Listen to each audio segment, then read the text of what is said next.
আমার সকল দর্শক বন্ধুকে অনেক অনেক প্রণাম ও শুভেচ্ছা জানিয়ে আজকের ভিডিওর আলোচনার বিষয় ফলহারিণী অমাবস্যা।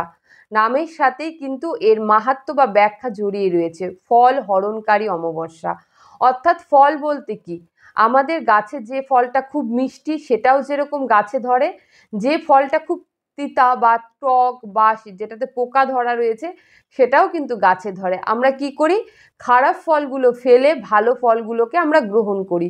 তা ভগবানের কাছে আমরা যখন সামনে গিয়ে দাঁড়াই, আমরা ভগবানের কাছে আমাদের দুঃখ, যন্ত্রণা, কষ্ট, আমরা যে সমস্যাগুলোর মধ্য দিয়ে সাফার করছি বা সমস্যাগুলোর মধ্য দিয়ে জীবন কাটাচ্ছি, সেই সমস্যাগুলো ঈশ্বরকে জানাই যে ঠাকুর আমার জীবন থেকে এই জিনিসগুলো দূর করো, আর আমাকে আমার স্বামীকে অর্থবান করে তুলো, সুস্থ করে তোলো, সন্তানকে সুস্থ রাখো, বিদ্যা দাও, বুদ্ধি দাও, স্বামীর প্রমোশন দাও, বাড়ি দাও, গাড়ি দাও। অর্থাৎ আমরা চাই, আর জীবন থেকে দুঃখ, কষ্ট, লাঞ্ছনা, অপমান, যন্ত্রণা সব তোমরা জীবন থেকে দূর করো। দূর করো মানে তোমরা হরণ করো।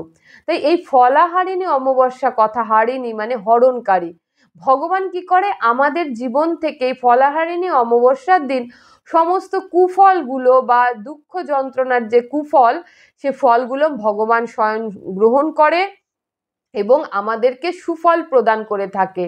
তাই ফলাহারিণী অমাবস্যা 26শে মে সোমবার শুরু হচ্ছে এবং 27শে মে সকালে এই অমাবস্যা ছেড়ে যাচ্ছে। 26শে মে সোমবার সকাল 11টা 47 এই অমাবস্যা শুরু হচ্ছে এবং 27শে মে মঙ্গলবার সকাল 8টা 48 এই অমাবস্যা ছেড়ে যাচ্ছে। তাই এই ফলাহারিণী অমাবস্যার পুজোটা কিন্তু সোমবার রাত্রিতেই হবে।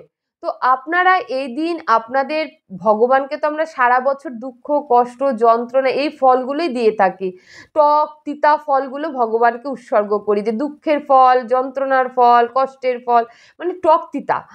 এই দিন কি করুন, আপনারা আপনাদের প্রিয় এবং পছন্দের যে ফলটি, আপনাদের জীবনের যে ফলটি সবচেয়ে বেশি প্রিয়, সে ফলটি এই দিন ঈশ্বরের নামে উৎসর্গ করুন। আর কি চাচ্ছেন, ওই একটা নির্দিষ্ট একটা ইচ্ছের কথা মাকে জানান যে মা, আমি তোমার সন্তান, আমার এই প্রিয় ফলটি তোমার উদ্দেশ্যে উৎসর্গ করলাম, তুমি সাদরে গ্রহণ করো এবং আমার স্বপ্ন আমি যেন এই ফলটা প্রাপ্ত হই। অর্থাৎ যেটা চাকরি হোক, প্রমোশন হোক, বাড়ি হোক, শত্রু বিনাশ, যে কোনো একটি নির্দিষ্ট কামনা আপনি ঈশ্বরের কাছে সেই দিন রাখুন। উপবাস থেকে 5টি সর্ষের তেলের প্রদীপ এবং আপনার প্রিয় ফলটি এবং 28টা জবা ফুলের মালা, সঙ্গে 28টা বেলপাতা দিয়ে, আলতা, সিঁদুর, ওড়না এগুলো দিয়ে মাকে পুজো দিন। সঙ্গে 5টি কলা অবশ্যই দেবেন, সেই সঙ্গে 5টি প্রদীপ, 5টি মিষ্টি দিয়ে যদি সম্ভব হয় ভোগ নিবেদন করুন। আর যদি সম্ভব না হয়, পুরোহিতের উদ্দেশ্যে একটি ভোজ্য দান করে আপনি আপনার মনের কথা মাকে জানান এবং নির্দিষ্ট একটি ফল ঠাকুরকে উৎসর্গ করুন এবং নির্দিষ্ট একটি ফল পাওয়ার আশায় সে কি চাইছেন সেই কথাটাও আপনি ঠাকুরকে জানান।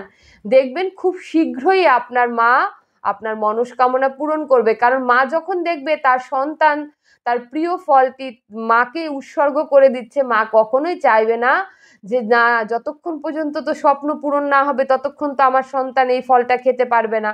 তাই মা কখনোই চাইবে না যে তার সন্তান কষ্টে থাকুক, সে চাইবে যেন তা খুব শীঘ্রই তার স্বপ্ন পূরণ হোক এবং পরবর্তী বছর সামনের বার ফলাহারিণী অমাবস্যায় আবার মাকে সেই ফলটি নিবেদন করুন এবং বলুন যে আমার স্বপ্ন পূরণ হয়েছে এবং তুমি অনুমতি দিলে আমি এই ফলটি খাওয়া গ্রহণ করব।